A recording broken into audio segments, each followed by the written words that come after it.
नमस्कार, maths by DK Sharma YouTube channel पे आप लोगों का स्वागत है। आज हम लोग करेंगे सेट नंबर है 457 और इस सेट का पीडीएफ टेलीग्राम चैनल पे आप सबको मिल जाएगा। टेलीग्राम चैनल का नाम है maths by DK Sharma. Maths by DK Sharma.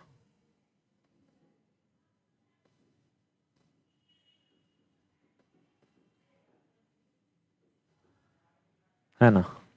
तो आप लोग चैनल को ज्वाइन कर लीजिएगा और साथ के साथ जितने भी मेरे भाई वीडियो को देख रहे होंगे सारे लोग वीडियो को लाइक कर लीजिएगा। चलिए देखिए, कहा कि इसको सरलीकृत कीजिए। देखें कुछ लोग जो है अब इसको सिंपलीफाई करने लगेगा, कोई जरूरत नहीं है करने का। इस कंप्लीट फंक्शन के बराबर में कुछ दिया है क्या? देखिए तो इस कंप्लीट फंक्शन के बराबर में कुछ नहीं दिया है तो ये किसी रिलेशन को एग्जिस्ट नहीं करता। यहाँ वेरिएबल के जगह आप जो दिल करे वो ले लीजिए। जैसे दो वेरिएबल है एक्स और वाई, एक्स जीरो ले लेते हैं, वाई वन ले लेते हैं। अच्छा, एक्स जीरो लिए हैं तो ये जीरो हो जाएगा, बाई वन लिए हैं तो 16 एकम 16 यानी ऊपर में माइनस का 16 आ जाएगा, नीचे एक्स जीरो लिए हैं तो ये खत्म हो गया। अब बाई वन लिए हैं तो 20 गुना एक माइनस का 20 हो जाएगा। बाई का मान 1 है तो 20 गुना एक 20, अब माइनस है तो माइनस 20 हो जाएगा। इंटू एक्स जीरो तो ये खत्म, बाई वन, 1 इंटू 4 कितना हो जाएगा 4, माइनस से माइनस कैंसिल हो जाएगा, 4 चौक 16, 4 से एक बार 4 पचे 20, 1/5। Option D. देखिए का एक हॉल की लंबाई चौड़ाई और ऊंचाई 10 20 और 15 है। हॉल का लंबाई चौड़ाई ऊंचाई दिया है, यानी ये हॉल जो है घनाभ के आकार का होगा। जैसे आप जिस कमरा में बैठे हैं वो भी घनाभ का एग्जाम्पल है। आगे सवाल में कहा हॉल के अंदर की दीवारों और भीतरी छत को 10 रुपए 20 पैसे प्रति वर्ग मीटर के दर से सफेदी करने का खर्च क्या होगा। तो आप जिस कमरा में बैठे हैं उसके दीवार को देखिए, चारों तरफ कितना दीवार दिख रहा होगा, देखिए ना, आप लोग देख रहे होंगे तो चारों तरफ टोटल 4 दीवार है। 4 दीवार है तो बताइए चारों दीवारों का एरिया क्या होगा। तो 2 into L plus B into H, ये चारों दीवारों का एरिया हो गया। प्लस छत को भी पेंट करना है, भीतरी भाग यानी बाहर से नहीं, कमरा के अंदर से छत को पेंट करना है। तो छत कैसा होगा? तो सर जैसा फर्श होगा वैसा ही छत होगा। फर्श का एरिया लंबाई गुना चौड़ाई, तो छत का भी एरिया क्या हो जाएगा? लंबाई गुना चौड़ाई। छत का एरिया भी लंबाई गुना चौड़ाई। अब इतना भाग आपको पेंट करना है तो इसका एरिया निकाल लेते हैं। तो twice of L plus B यानी कि 10 और 20 30 इंटू एच, एच है 15, अब प्लस एल गुना बी, एल गुना बी 10 गुना 20 200। तो 15 तिया 45, 45 दूना 90, 45 दूना 90 यानी कि 900 प्लस 200, यानी एरिया आ गया 1100 वर्ग मीटर। यानी आपको 1100 वर्ग मीटर पेंट करना है। सर एक वर्ग मीटर का खर्च है 10 रुपया 20 पैसा, एक वर्ग मीटर का खर्च है इतना रुपया, तो 1100 वर्ग मीटर पेंट करने का खर्च कितना होगा? 1100 से मल्टीप्लाई कर दीजिए, 2 जीरो से डेसिमल कैंसिल हो जाएगा। अब जीरो 11 दूना 22, 11 एकम 11, यानी 11,220 रुपया, 11,220 रुपया। ऑप्शन बी ठीक है। चलिए देखिए जरा इसको गौर से। कहा कि कौन सी संख्या 8 से कट रही है। 8 से कटने के लिए आखिरी का 3 डिजिट देखना पड़ेगा। तो देखिए तो 8 8 64, 64 7 अच्छे 76, नहीं कटेगा 8 से। 8 8 64, 64 हाथ में रह गया कितना? 7 4 74, नहीं कटेगा 76। ये देख लीजिए 8 8 64 7 71, 64 7 71, ठीक है ना, और 2 तो 7 और 2 72 हो गया, तो ये कट जाएगा 8 से। अरे भाई मेरे 712 को 8 से डिवाइड करिएगा तो 8 8 64, 7 और 2 72, 8 नमा 72, कटेगा ना हो तो ऑप्शन सी। देखिए तो एक किसी काम को 60 दिन में पूरा कर सकता है, वह इस पर 15 दिन काम किया और फिर बी अकेले शेष काम को 48 दिन में पूरा कर दिया। का ए अकेले अगर काम करे तो काम को 60 दिन में कर देगा। उसने 15 दिन तक काम कर लिया, टोटल काम अगर करता तो 60 दिन में कर देता, लेकिन उसने 15 दिन तक काम कर लिया। 15 दिन तक कर लिया तो रिमेनिंग काम बचा कितने दिन का? 45 दिन का। तो ये रिमेनिंग वर्क हो गया। अब का इस बचे हुए काम को करने के लिए बी आया और बी अकेले इस बचे हुए काम को, ये जो 45 दिन का काम बच रहा था, इस बचे हुए काम को बी कर दिया कितने दिन में? 48 दिन में। काम खत्म हो गया अर्थात बराबर। अब यहां से कोई दिक्कत नहीं है, काटिएगा तो 3 से 15 बार में और 3 से 16 बार में। अगर रेशियो लिखेंगे कॉफिशिएंट इंटरचेंज हो जाएगा, यानी कि 16:15। तो ये ए का एफिशिएंसी आ गया 16 यूनिट। ए का एफिशिएंसी 16 यूनिट, यानी ए पर डे 16 काम करता है। बी का एफिशिएंसी है 15 यूनिट, यानी बी पर डे 15 काम करता है। ए पर डे 16 काम करता है और बी पर डे 15 काम करता है। का ए और बी मिलकर उस काम को कितने दिन में? तो टोटल वर्क पहले निकालिए, टोटल वर्क कितना है। अच्छा, ए एक दिन में 16 काम करता है और यहाँ साफ साफ लिखा है कि ए अगर काम करे तो 60 दिन में पूरा कर देगा। एक दिन में 16 काम तो 60 दिन में टोटल इतना काम करेगा। और इस टोटल काम को का ए और बी मिलकर कितने दिन में? तो ए और बी मिलकर एक दिन में 31 काम। तो इस पूरे काम को कै दिन में? ए और बी के एफिशिएंसी से डिवाइड कर दीजिए। 16 छक 96, यानी कि 960। अब बट्टा में 31, ऑप्शन सी ठीक है। चलिए देखिए, तो का सुधीर और आशीष के वर्तमान आयु का रेशियो 5:7 है। सुधीर और आशीष दो लोग हैं, इन दोनों के प्रेजेंट एज का रेशियो है 5:7। ये प्रेजेंट है, यानी वर्तमान आयु का रेशियो दिया है 5:7, यानी सुधीर का वर्तमान आयु है 5 यूनिट है और आशीष का प्रेजेंट एज है 7 यूनिट। आगे कहा 12 वर्ष पहले उनकी आयु का अनुपात। 12 वर्ष पहले, 12 साल पहले इन दोनों के एज का रेशियो है 1:2। 12 साल पहले इनके एज का रेशियो दिया है। कब का दिया है? 12 साल पहले इनके एज का रेशियो दिया है। तो कहा आपसे 5 वर्ष बाद सुधीर की आयु क्या होगी? तो पहले ये बताइए, दो व्यक्ति के एज में 2 टाइम का रेशियो दिया है, ठीक है ना? तो दोनों जगह के डिफरेंस को सेम करना पड़ेगा, क्योंकि किसी भी सर्टेन टाइम में एक व्यक्ति का एज जितना बढ़ेगा या घटेगा, दूसरा का भी एज उतना ही बढ़ेगा घटेगा, यानी कि दोनों के एज का डिफरेंस सेम होना चाहिए। यहाँ एज का डिफरेंस 4 है, यहाँ 5 है, सेम नहीं है तो सेम बनाइए। सेम करने का तरीका होता है नीचे वाला के अंतर से ऊपर में गुना, 1 और 2 का अंतर 1 से गुना करिएगा, कोई फर्क पड़ेगा नहीं। अच्छा, 5 और 7 का अंतर 2, 2 से नीचे गुना करिए, 2 एकम 2, 2 दूना 4, अंतर सेम हो जाएगा। तो अब अनअरेंज का कोई यूज नहीं है। यहाँ देखिए, तो सुधीर के एज का डिफरेंस कितना है? 3 यूनिट का, और आशीष के एज का डिफरेंस कितना है? 3 यूनिट का। दोनों के उम्रों का अंतर अनुपात में 3 है, पर एक्चुअल में अंतर कितने साल का है? प्रेजेंट और 12 साल में अंतर है 12 साल का ना। तो 3 यूनिट 12 साल, 1 यूनिट बराबर कितना हो जाएगा? 4 साल। 1 यूनिट 4 है। तो कहा आपसे 5 वर्ष बाद सुधीर की आयु, 5 साल के बाद सुधीर का एज क्या होगा? सुधीर का एज निकालना है। तो भाई सुधीर का एज देखिए, तो प्रेजेंट में कितना, ये अनअरेंज्ड वाला नहीं, यहाँ देखिए सुधीर का प्रेजेंट एज कितना है? 5 यूनिट। 1 यूनिट बराबर 4, तो 5 यूनिट बराबर 4 पचे 20 साल। ये सुधीर का प्रेजेंट एज है, लेकिन बोला है सर 5 साल बाद सुधीर का एज क्या होगा? प्रेजेंट में 20 है, तो 5 साल बाद कितना हो जाएगा? 25 साल हो जाएगा। ठीक, देखिए का ये अच्छा थोड़ा सा कैलकुलेशन है इसमें। का ए और बी, सर ए और बी के पास कुछ टॉफी है। यदि ए बी को एक टॉफी देता है तो उनके पास बराबर संख्या में टॉफी हो जाता है। बस इसी लाइन को समझना है। का ए और बी के पास कुछ टॉफी है, ए अपने पास से एक टॉफी बी को दे देता है। ए अपने पास से एक टॉफी बी को दे देता है। अगर ए ने बी को दिया तो ए का हिस्सा घट जाएगा ना, और बी का हिस्सा बढ़ेगा। तो सर ए के पास मान लेते हैं टॉफी है ए, और बी के पास टॉफी है बी। का ए एक टॉफी बी को दे दिया तो ए में से माइनस हो जाएगा, और बी को दिया है तो बी के पास बढ़ जाएगा, यानी बी +1 हो जाएगा। ए अपने पास से एक टॉफी बी को दे दिया तो अब दोनों के पास इक्वल टॉफी हो गए, दोनों के पास बराबर टॉफी हो गए, ऐसा इसने बोला है।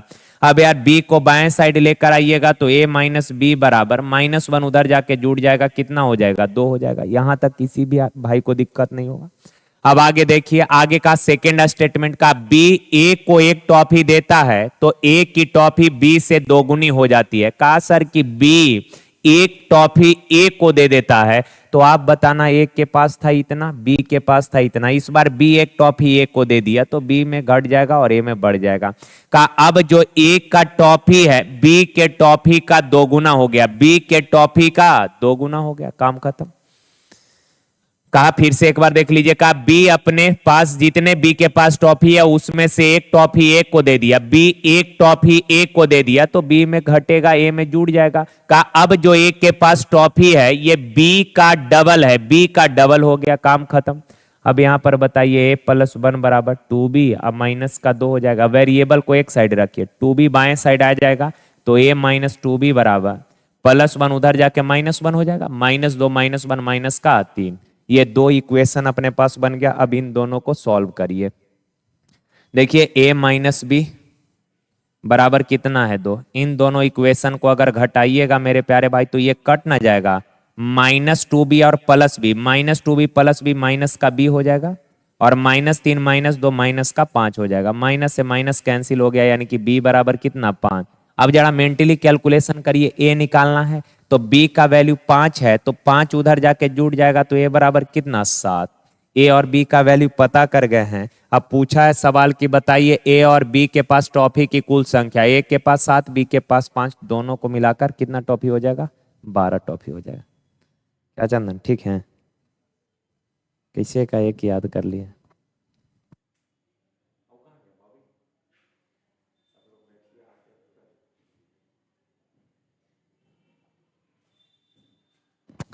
देखें यार ये भी आसान सा सवाल है। का ए की कार्य क्षमता बी की कार्य क्षमता से दोगुनी है, कुछ नहीं करना है, जैसे जैसे बोला है बस लिख दीजिए। का ए का जो एफिशिएंसी है, ए का एफिशिएंसी बी से दोगुना है, ए का एफिशिएंसी बी से दोगुना, बी का अगर 1 है तो ए का डबल यानी कि 2, ये दोनों के एफिशिएंसी का रेशियो दिया है। अब आगे सवाल में कहा यार कि ए एक दिन में केवल 8 घंटे काम करता है जबकि बी एक दिन में 12 घंटे काम करता है। इस लाइन को एक बार और समझिए।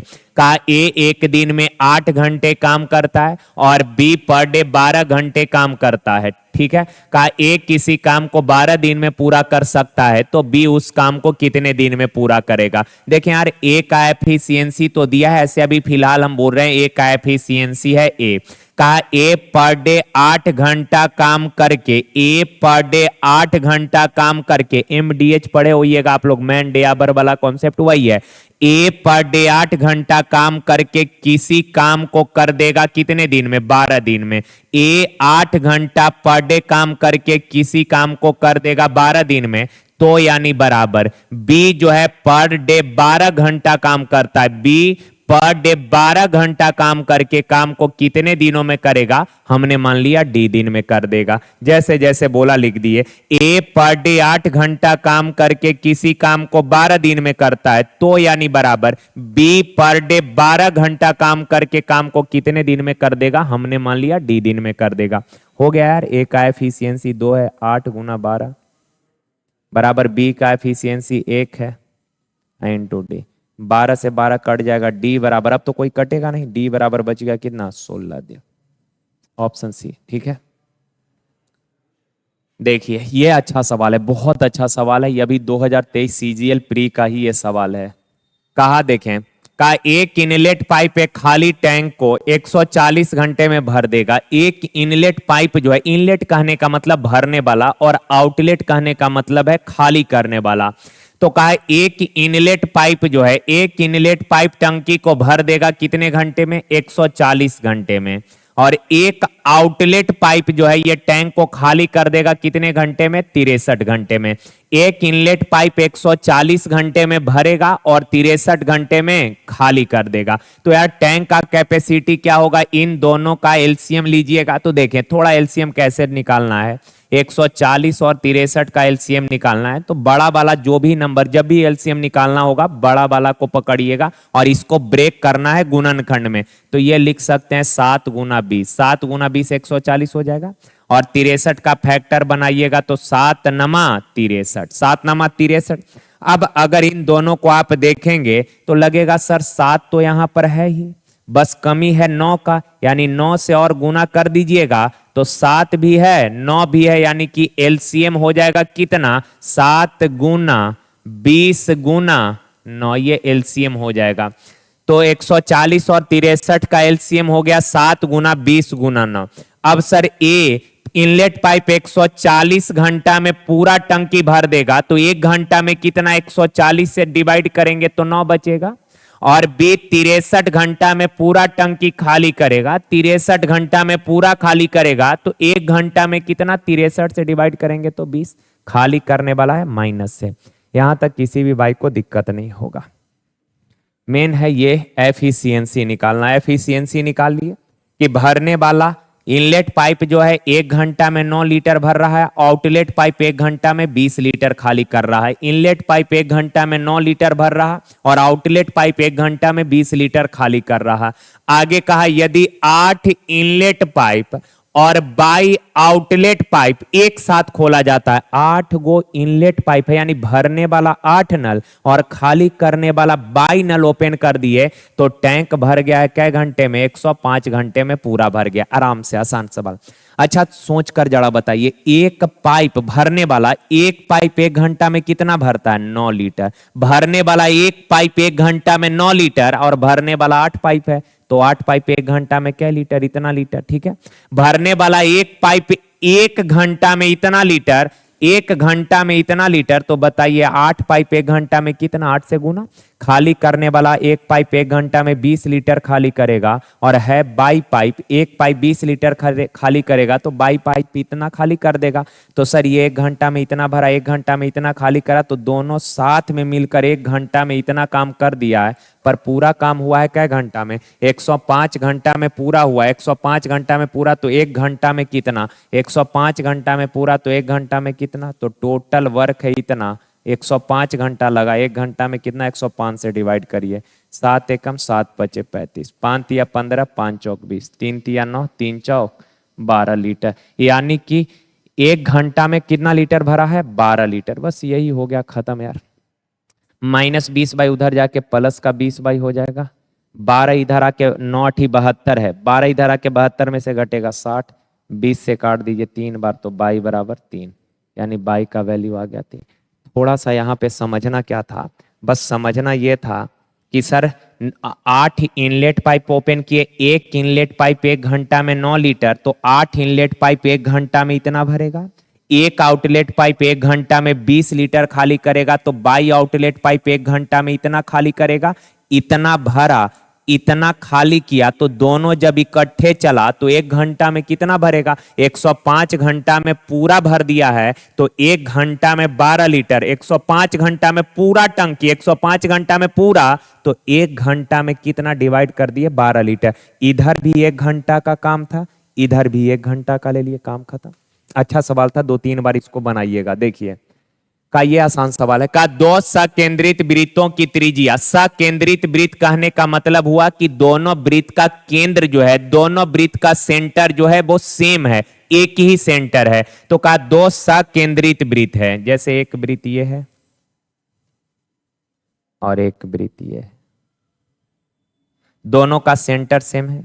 आगे सवाल में कहा कि सर रेडियस इनका 10 और 6 है, बड़े वृत्त के उस जीवा का लंबाई ज्ञात करें जो छोटे वृत्त को स्पर्श करती है। बड़े वृत्त के उस जीवा का लंबाई जो छोटा वाला वृत्त को टच कर रहा है, तो बड़ा वृत्त ये है, तो इसके जीवा का लंबाई बताना है।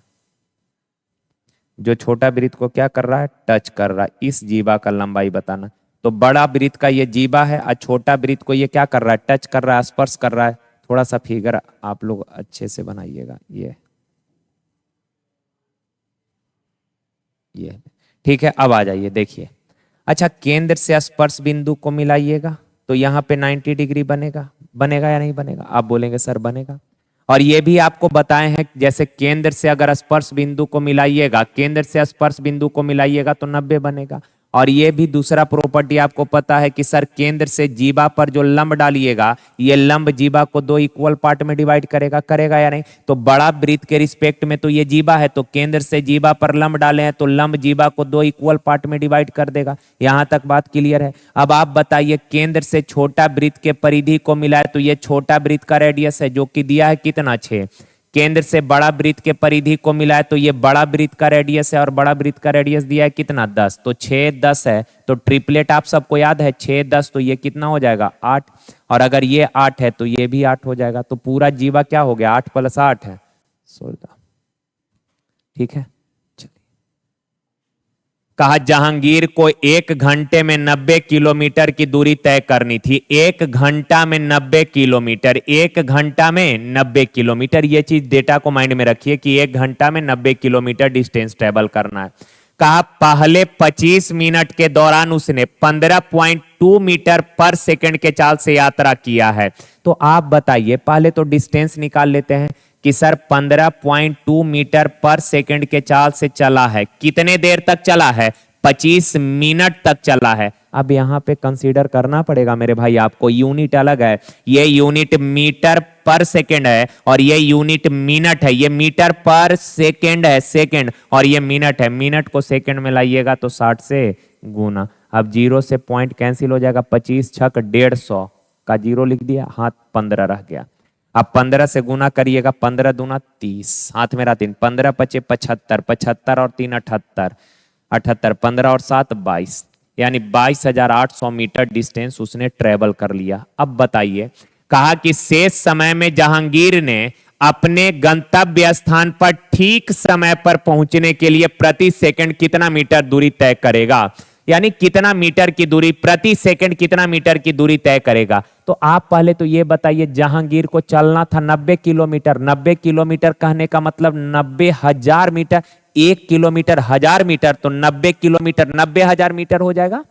अब इतना जहांगीर को चलना था, उसने अभी तक चल चुका है कितना 22,800 मीटर, तो शेष दूरी कितना बचा है, शेष डिस्टेंस कितना बचा है, तो टोटल 90,000 जाना था, 22,800 चल चुका है, तो शेष डिस्टेंस बचा है मेरे प्यारे भाई कितना 67,200 मीटर। अच्छा, डिस्टेंस तो निकाल लिए शेष, अब शेष टाइम भी बता दीजिए, शेष टाइम कितना है, तो आप बोलेंगे सर टोटल टाइम था 1 घंटा यानी 60 मिनट, 1 घंटा 60 मिनट, जिसमें 25 मिनट चल चुका है, तो शेष समय बचा है क्या मिनट, तो ये 60 - 25 यानी 35 मिनट, बस हो गया। अब पूछा प्रति सेकंड कितना चलेगा, यानी स्पीड पूछ रहा है, प्रति सेकंड कितना मीटर चलेगा यानी स्पीड है, तो स्पीड बराबर डिस्टेंस अपॉन टाइम, टाइम है 35 मिनट। ध्यान से ये मीटर है और ये मिनट, मिनट को सेकंड में लाइए 60 से गुना करना पड़ेगा, 0 से 0, 6 से काटिएगा 1, 6 कम 6 दूना 12, 0, 7 से 1, 7 छक 42, 7 छक 42 और 7 से 5 12, 5 से काटिए 5 या 15, 5 दूना 10, यानी कि 32 मीटर पर सेकंड चला गया। ठीक है, तो ये सवाल आसान था, बस मेन यहाँ यूनिट कन्वर्जन पे ध्यान रखना था। जैसे यहाँ पे देखिए आप मिनट को सेकंड में चेंज किए, फिर ये 90 किलोमीटर था मीटर में लेकर आए, फिर यहाँ पर मिनट था, फिर यहाँ सेकंड, तो बस इस सवाल में कुछ जान नहीं था, बस ये यूनिट कन्वर्जन से रिलेटेड सवाल था। क्या सवाल बनाने के दौरान आप यूनिट को थोड़ा सा ध्यान में रखा करिए।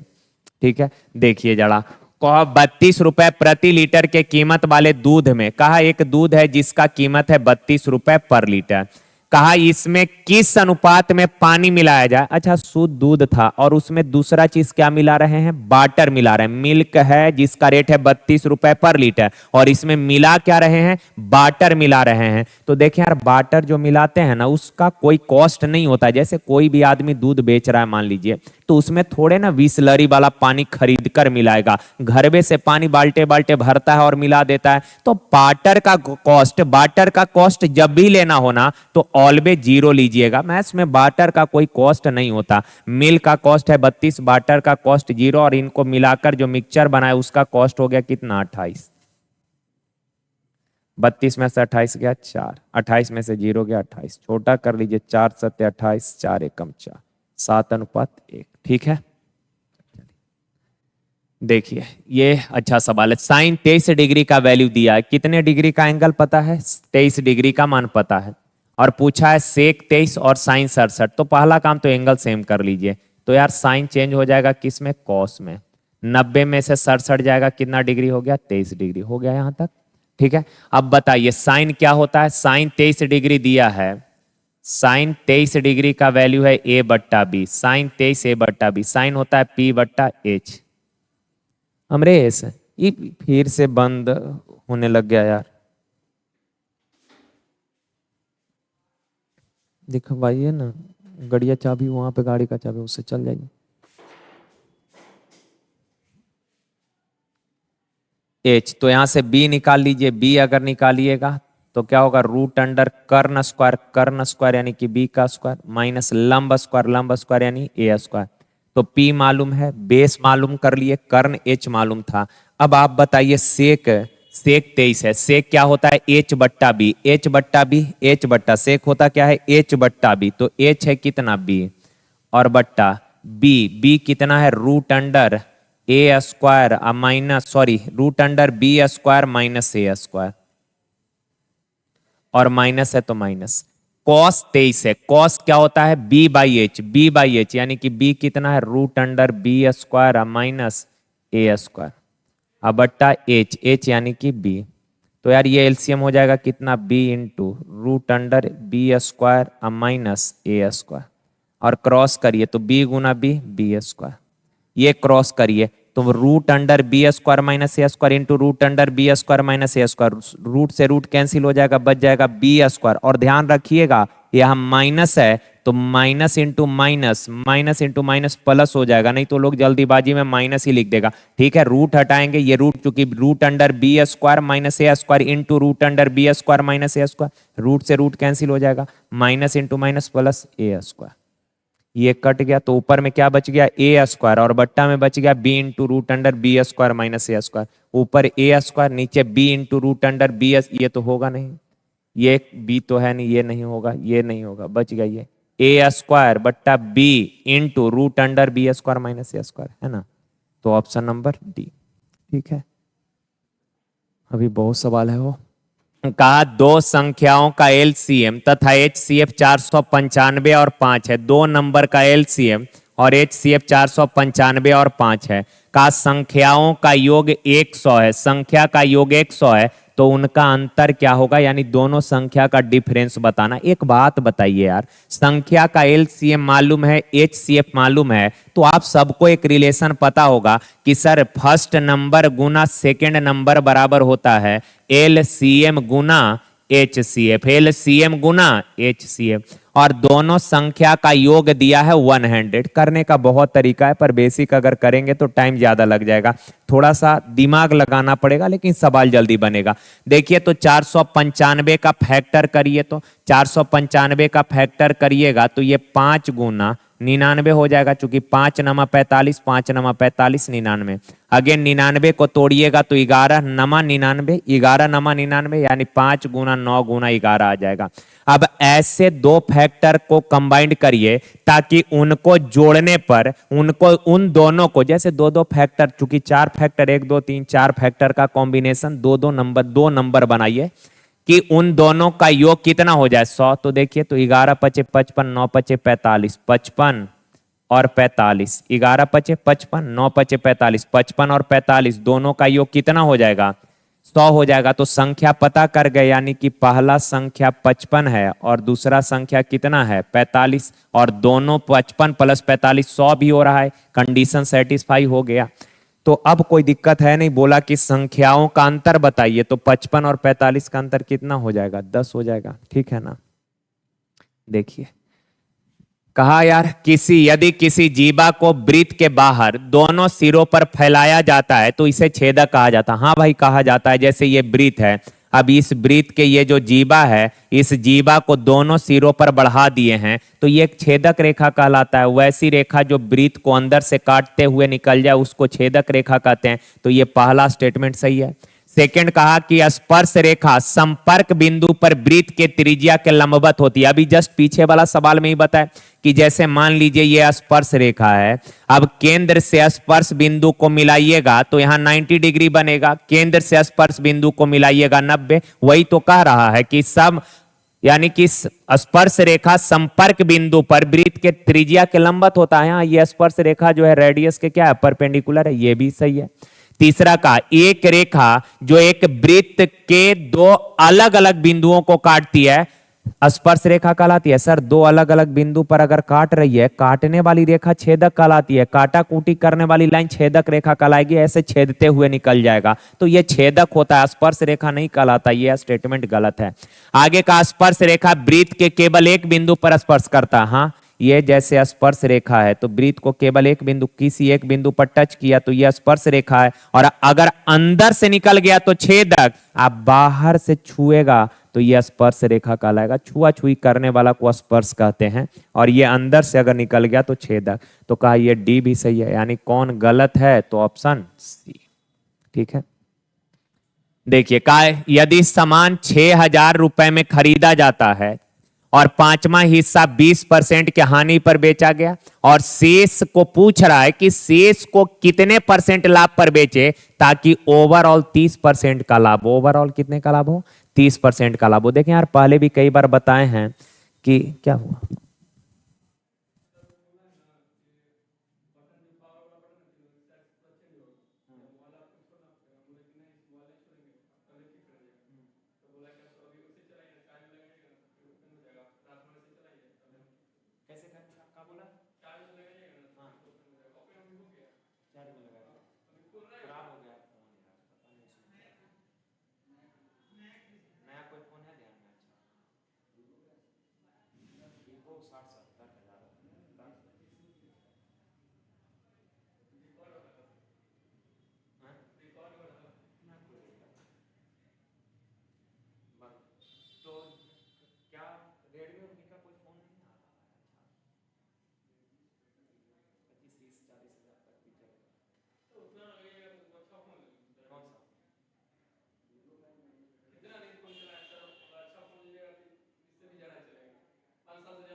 मेरे पास कोई काम नहीं है ना, बस वही है पीडीएफ के लिए। अच्छा फोन ले लीजिए, पैसा सबसे अच्छा फोन ले लीजिए, इसको एक्सचेंज में डालेंगे तो 5,000 रुपये क्या है, वन प्लस कैसा रहेगा, ये लो 40 तक लगा देते, वन प्लस कैसा रहेगा, वन प्लस बेटर है ना, 40 तक लगाएंगे तो बेटर रहेगा, सही आ जाएगा। देखते हैं, और का तो उसको कल ना होगा तो, और तो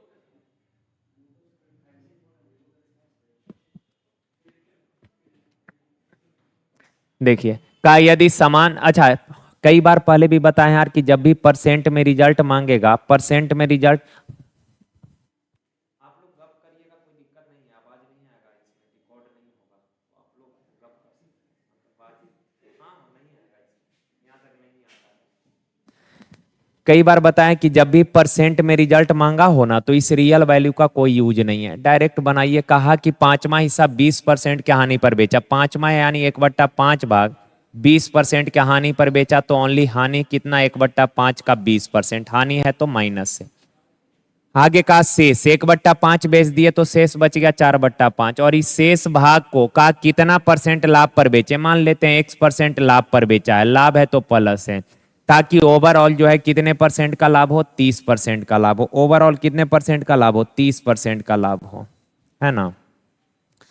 तो आप बताइए सर, 5 चौक 20, तो 4/5x%, और ये हो जाएगा माइनस का 4% उधर जाके जुड़ जाएगा, कितना 34% हो जाएगा, परसेंट से परसेंट कैंसिल, तो x बराबर 5 चौक 20, 5 तिया 15 और 2 17, 5 चौक 20, 5 तिया 15, 2 17/4 हो जाएगा, तो 4 तिया 12, 4 चौक 16, सॉरी 4 चौक 16, 1 0, 4 दूना 8, 42 पॉइंट समथिंग, एक ही ऑप्शन में, ऑप्शन नंबर, ठीक है ना, बढ़ जाते हैं। चलिए देखिए का एक motor car 16 kilometre per hour के चाल से चलना शुरू करती है, और प्रत्येक 2 घंटे के बाद इसके चाल में 15 किलोमीटर पर आवर वृद्धि होती है, हर 2 घंटा के बाद चाल 15 बढ़ जाता है। तो कहा 360 किलोमीटर दूरी तय करने में कितना समय लगेगा। देखें यार, 60 किलोमीटर पर आवर के चाल से चलता है तो पहले 2 घंटा में कितना डिस्टेंस ट्रेवल करेगा, 120, चाल 15 बढ़ा दिया तो कितना हो गया, 75, 75 के चाल से चलकर अगले 2 घंटा में कितना डिस्टेंस ट्रेवल करेगा, 150, ठीक है ना बात।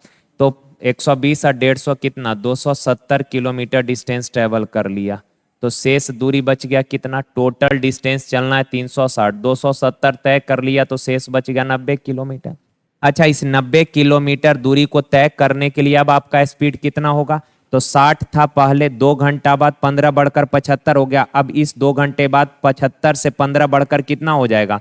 90 हो जाएगा। अब 90 किलोमीटर पर आवर के चाल से चलिएगा। अब कितना के चाल से चलिएगा? 90 किलोमीटर पर आवर के चाल से। और दूरी कितना तय करना है? 90 किलोमीटर। तो 90 के चाल से चलकर इस 90 किलोमीटर को तय कर लेंगे कै घंटा में? 1 घंटा में। तो का समय कितना? तो 2 घंटा यहाँ, 2 यहाँ, 2 और 2 4 और 1 5 घंटा। आसान सा सवाल था यार।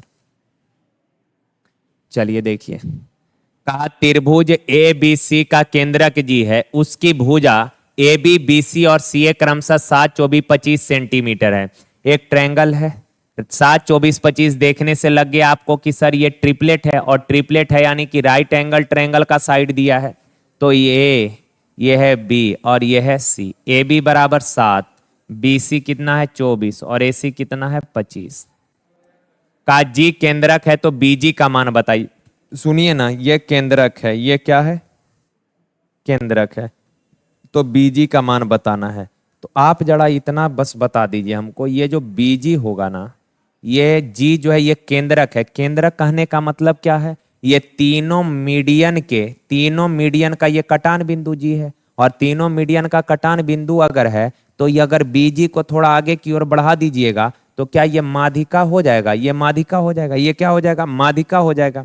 क्योंकि जी केंद्रक है तो बी जी ये केंद्रक माध्यिकाओं का कटान बिंदु होता है। तो आगे बढ़ा दिए तो मीडियन है, और मीडियन है तो इसको 2 इक्वल पार्ट में डिवाइड करेगा। पूरा 25 है तो ये वाला कितना हो जाएगा? 12.5, और ये वाला भी कितना हो जाएगा? 12.5। और एक चीज आप सबको पता है कि सर राइट एंगल में कर्ण का जो मिड पॉइंट होता है वो तीनों वर्टेक्स से समान दूरी पर होता है। कर्ण का मध्य बिंदु तीनों वर्टेक्स से समान दूरी पर होता है। तो ये 12.5, ये 12.5, तो ये भी पूरा 12.5।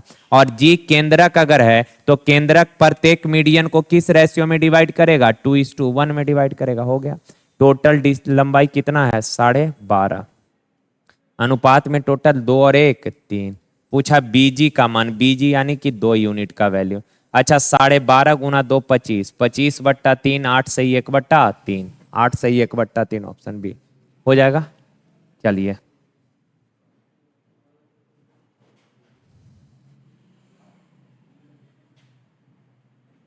देखिए, तो 11, ये थोड़ा सा कैलकुलेशन है, समझिए। का 11 संख्या का औसत 54 है। अच्छा, 11 संख्या का औसत 54 है तो 11 संख्या का टोटल योग क्या हो जाएगा? 11 गुना 54, 11 चौक 44, हाथ में रहा 4, 11 5 55 और 4 59 हो जाएगा। 11 संख्या का योग आ गया।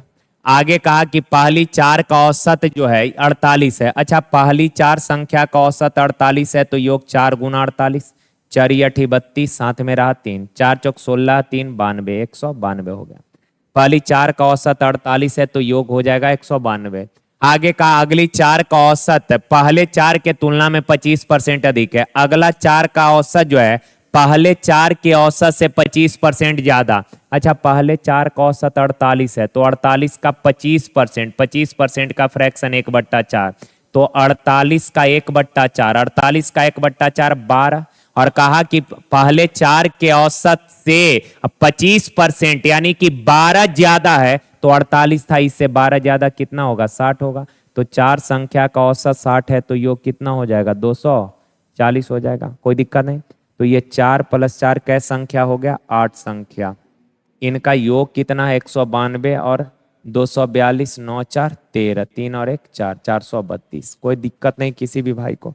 तो एक बात अब बताइए यार आप, सर आगे क्या कहा है? आगे कहा 9वीं संख्या 11वीं से 8 अधिक है तथा 10वीं 11वीं से 4 अधिक है। कहा 9वीं संख्या जो है, 9वीं संख्या 11वीं से 8 ज्यादा है और 10वीं संख्या 11वीं से 4 ज्यादा। 9वीं संख्या 11वीं से 8 ज्यादा और 10वीं संख्या 11वीं से 4 ज्यादा। तो 11वीं अगर x है तो 10वीं 4 ज्यादा x + 4, और इससे 8 ज्यादा यानी कि 9वीं संख्या x + 8 है ना। अब आ जाइए इधर सवाल पे। आप लोग बस इतना बताइए, 11 संख्या के योग में से अगर 8 संख्या का योग घटाइएगा तो कै संख्या का योग बचेगा? 3 संख्या। 11 संख्या के टोटल योग में से अगर 8 संख्या का टोटल योग घटा दीजिएगा तो 3 संख्या का योग बच जाएगा। और वो तीन संख्या 9, 10, 11 होगा, तो तीनों का योग कितना है 3x, x plus x plus x 3x plus 12, पर तीनों का योग कितना, 11 के योग में से 8 का योग घटा दीजिए तो 2, 6, 162, तो 3x बराबर 12 उधर जाके घट जाएगा 150, तो x बराबर कितना, 3 से काटिएगा 50, x अगर 50 है तो कहा नौवीं और 10वीं का औसत, तो नौवीं x प्लस 8 यानी 50 और 8 58, 10वीं x प्लस 4 यानी 50 और 4 54, इन दोनों का एवरेज निकालना है, जोड़कर 2 से डिवाइड कर दीजिए, 8 4 12, 5 5 10 और 1 11, 2 से काटिएगा 2 पचे 10, 2 छक 12 यानी कितना 56, ऑप्शन बी हो जाएगा इतना। बढ़ जाए आगे, चलिए देखिए तो का ए बी सी के कार्य क्षमता का रेशियो 3:5:1 है, यानी ए का एफिशिएंसी 3 है, बी का 5 है, सी का 1 है। आगे कहा वे एक साथ काम करते हुए काम को 5 दिन में कर देगा, यानी कहा क्या कि तीनों मिलकर काम करे, काम को 5 दिन में कर देगा। आप बताइए ए बी सी तीनों मिलकर काम 5 दिन में, तो सर तीनों मिलकर एक दिन में कितना काम, 3 और 5 8 है 1 9, एक दिन में 9 काम, तो 5 दिन में कितना कर देगा 45, टोटल वर्क आ गया। आगे कहा ए और बी 3 दिनों के लिए एक साथ काम करते हैं, तो शेष काम सी कितने दिन में करेगा। अच्छा ए और बी 3 दिन इकट्ठे काम किया, एक दिन में 3, बी एक दिन में 5, तो दोनों मिलकर एक दिन में 8 काम, एक दिन में 8 काम और 3 दिन तक साथ में काम किया है, एक दिन में 8 तो 3 दिन में कितना 24 काम, 45 में से 24 काम हो गया तो शेष बच गया है कितना काम 21 काम। और इस बचे हुए काम को कहा सी कितने दिन में करेगा, सी एक दिन में एक काम, तो 21 काम कितने दिन में, सी के एफिशिएंसी से डिवाइड कर दीजिएगा तो 21 दिन हो जाएगा, ऑप्शन ठीक है। चलिए देखिए का 2 पाइप ए और बी 1000 लीटर के टंकी को 5 घंटे और 6 घंटे में भरेगा, यानी 1000 लीटर का एक टंकी है जिसको ये 5 घंटे में भर देगा और बी 6 घंटे में। का उन्हें एक साथ खोल दिया जाए तो 1800 लीटर खाली टंकी को भरने में कितने घंटे का समय लगेगा। अच्छा ये 1800 लीटर का एक टंकी है, कहा कि ए और बी दोनों को ओपन कर देंगे ना तो ये 1800 लीटर वाला टंकी कितने समय में भर जाएगा, तो दोनों से भरवाना है सर, तो दोनों का एफिशिएंसी जानना पड़ेगा, और एफिशिएंसी क्या होता है, तो 1 मिनट का काम, 1 घंटा का काम, 1 दिन का काम।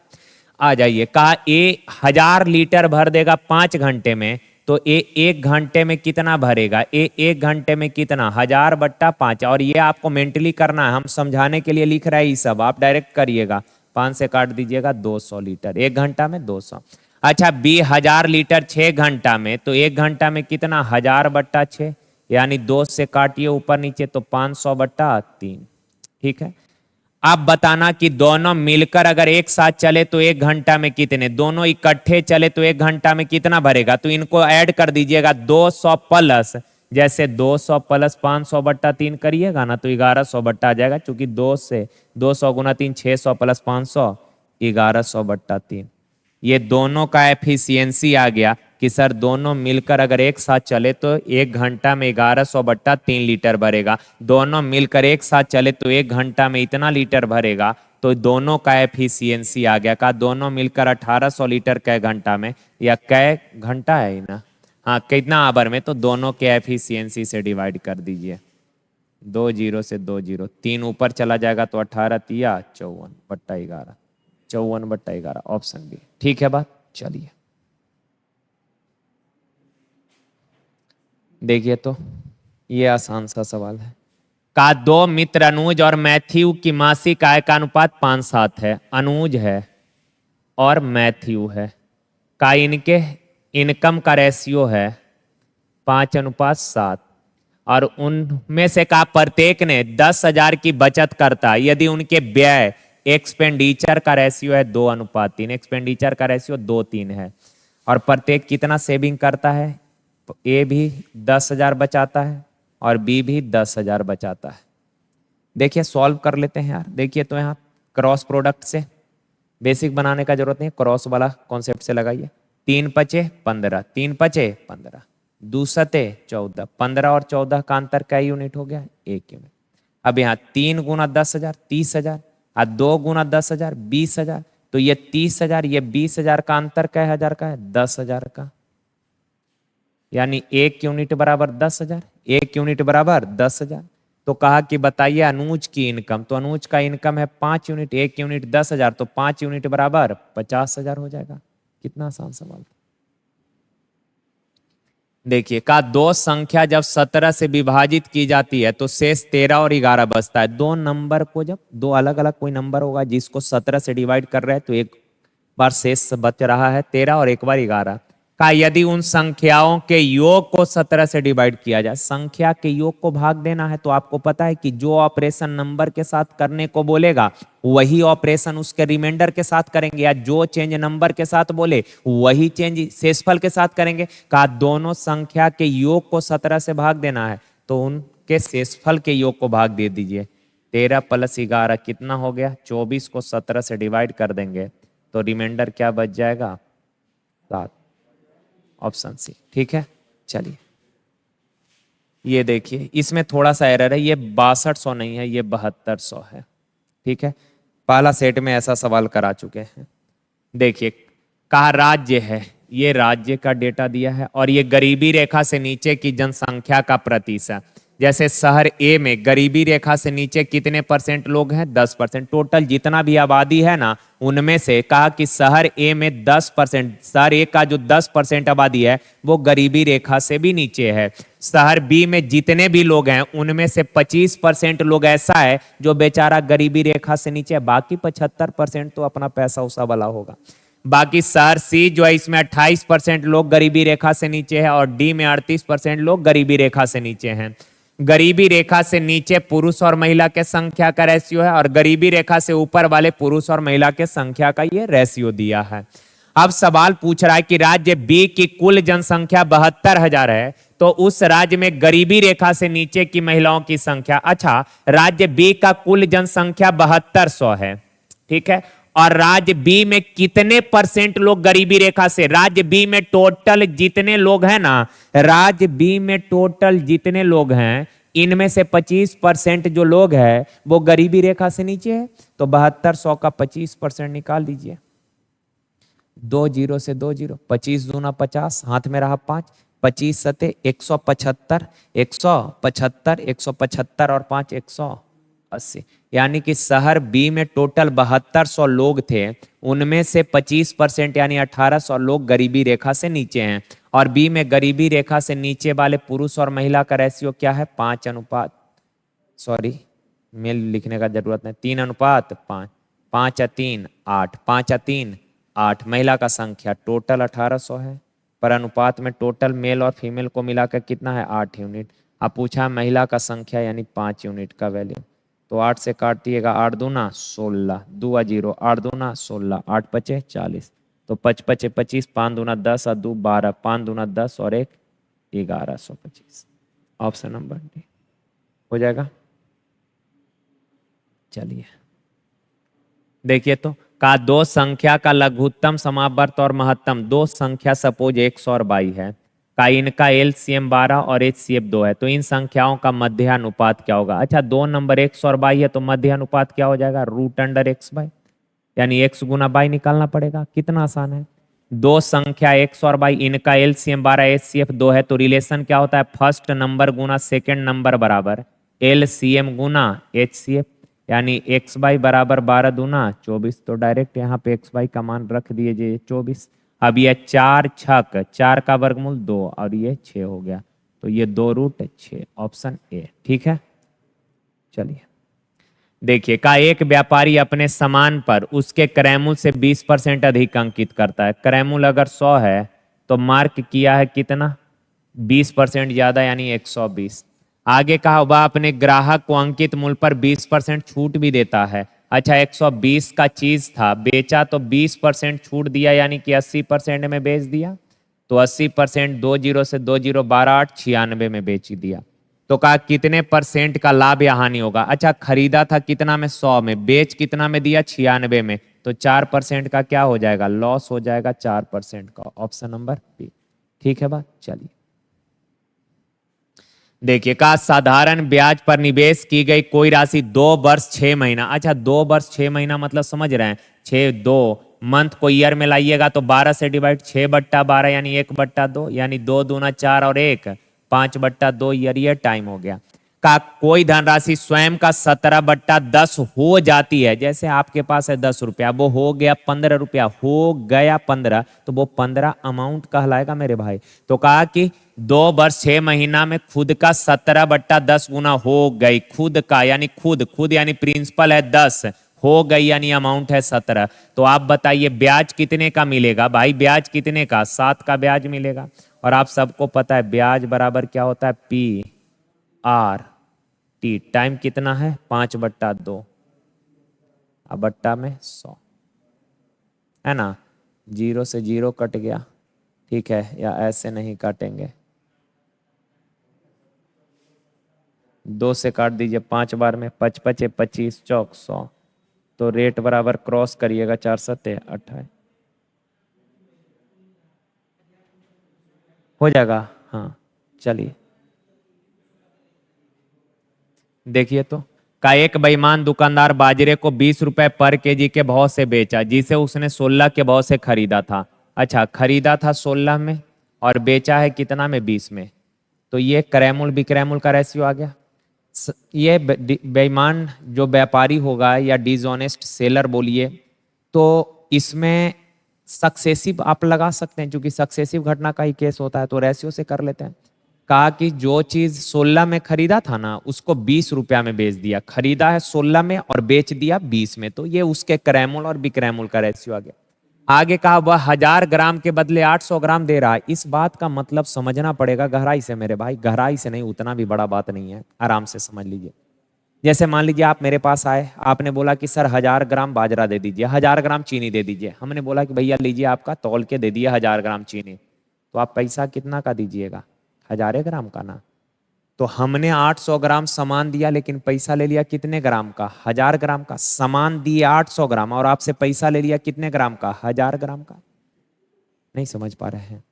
अच्छा एक बात बताइए, आप बोले कि सर 1000 ग्राम बाजरा दीजिए, तो हम 1000 ग्राम बाजरा दिए, तो कितने ग्राम का पैसा दीजिएगा, 1000 ग्राम का। ऐसा थोड़े ना है कि हम आपको बोले कि जानते हैं 1000 ग्राम आप मांगे हैं ना, तो 1000 ग्राम नहीं दे रहे हैं, हम 800 ग्राम दे रहे हैं। ऐसा पॉसिबल है नहीं ना। आप 1000 ग्राम बाजरा मांगे पर हमने दिया 800 ग्राम, तो मेरे घर से जो गया ये मेरा लागत है, ये मेरा लागत है। और इस 800 ग्राम के लिए हमने पैसे कितना ले लिया, 1000। फालतू में वो सब समझाने में टाइम चला गया, कोई जरूरत ही नहीं था, डायरेक्ट आप लिख देते तो भी आप समझ ही जाते। चलिए कोई बात नहीं, इसको काटिएगा, 2 जीरो से 2 जीरो कैंसिल हो जाएगा। अब 2 से काटिएगा 5 बार में, 2 से काटिएगा 4 बार में, 4 से ये क्रॉस कट जाएगा 5 बार में। तो ये 16 और 5 5 25, 16 का चीज 25 में बेच दिया, तो प्रॉफिट कितने का, 9 का प्रॉफिट हो गया है कितने पर, 16 पर। परसेंट 100 से गुना, 4 चौक 16, 4 से 25 चौक 100, 25 नमा 225 और 225/4 यानी 4 पचे 20, 4 छक 24, 4 दूना 8, 4 पचे 20, 56.25, 56.25 ऑप्शन डी।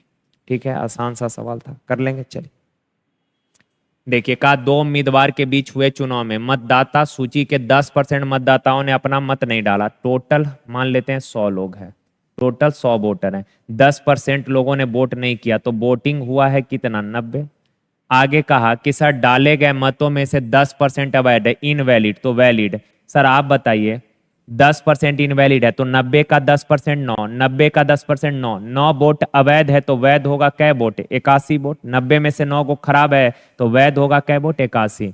अब आगे का, जीतने वाले उम्मीदवार को वैध का 56% मिला। देखिए परसेंट में हर चीज अपने आप में 100% मेंटेन रहता है, न्यूमेरिकल वाइज वैल्यू बड़ा या छोटा हो सकता है, पर हर वस्तु अपने आप में 100% होता है। ये भी 100% के बराबर, ये भी अपने आप में 100% है और ये भी अपने आप में 100% है। तो कहा बिनर को वैलिड का 56% मिला, बिनर को वैलिड का 56% मिला, तो बताइए लूजर को क्या परसेंट, यानी हारने वाला को क्या परसेंट मिला होगा, 44%। और कहा कि वह 1458 मतों के अंतर से चुनाव जीत गया। सुनिए ना, वैध मतों का 56% पहला ले गया, 44% दूसरा ले गया, तो पहला जो है दूसरा से जीत गया, कै परसेंट से, 12% से। यानी वैध मतों का 12% से चुनाव जीत गया, लेकिन एक्चुअल में चुनाव जीता है कितना से, 1458 वोट से। 6 दूना 12, 6 दूना 12, 6 चौक 24, 6 तिरिक 18, 2 से काट दीजिए 50 बार, 81 से एक बार, 81 से 3 बार, तो 1 यूनिट बराबर 50 दिया 150। 1 यूनिट बराबर अगर 150 है तो सवाल पूछा है कि बताइए मतदाता सूची में नामांकित मतदाताओं की कुल संख्या टोटल। 1 यूनिट बराबर 150, तो 100 यूनिट बराबर कितना, 150 से गुना कर दीजिएगा 15,000। ठीक है, देखिए तो का एक पाइप किसी टंकी को 30 घंटे में भरेगा। तली में रिसाव होने के कारण यह 50 घंटे में भरती है। पूरी तरह से भरी टंकी को खाली करने में कितना समय लगे। यह डिस्टर्बिंग एलिमेंट वाला है, हो तो डायरेक्ट फॉर्मूला पता है, बड़का गुना छोटका बट्टा बड़का माइनस छोटका। काट दीजिएगा, जीरो मतलब 2.5 बार में ये कट जाएगा, सॉरी 0 से 0 कट जाएगा, और 2 से 15 बार में, तो 15 पचे 75 घंटा। ये होता क्या है कि एक टंकी को 30 घंटे में भरेगा। छोड़िए ना, ये समझ ही गए होइएगा, इसको तो न बनाए होंगे, ऐसा हो ही नहीं सकता है। इससे आसान सवाल तो कुछ हो ही नहीं सकता। कहा कि 2, 3, 5, 6, 9 और 18 से विभाज्य सबसे छोटी संख्या ज्ञात कीजिए जो एक पूर्ण वर्ग है। तो सर 144 भी पूर्ण वर्ग है, 400 पूर्ण वर्ग है, 3600 परफेक्ट स्क्वायर है, 900 भी परफेक्ट स्क्वायर है। तो ये ऑप्शन चारों पूर्ण परफेक्ट स्क्वायर। कहा है कि 2, 3, 5, 6, 9 से कटना भी चाहिए। तो सर 144 क्या 5 से कटेगा, ये तो होगा नहीं, मानते हैं बात को। अच्छा 18 से भी कटना चाहिए। अच्छा 400 परफेक्ट स्क्वायर है, पर क्या ये 9 से कटेगा, आप बोलेंगे सर नहीं कटेगा।